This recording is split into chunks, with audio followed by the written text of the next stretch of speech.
You are looking at Julian's pronunciation guide, where we look at how to pronounce better some of the most mispronounced words in the world, like this other curious word. But how do you say what you're looking for today? Let's learn how to pronounce this expression, used especially in the south of the United States, around Louisiana in particular, LSU, University, the Tigers.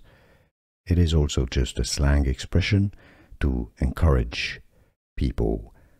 In French it would be said as Geaux, and yes, it makes sense because it comes from Cajun French, but in the US the pronunciation is as go, just the word, like the word G-O, go. If you want to learn more pronunciations, absolutely stay tuned, more coming up.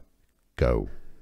Here are more videos on how to pronounce more confusing words and names too many mispronounced. Like this video if you found it useful. I appreciate your support. I'll see you soon and thanks for watching.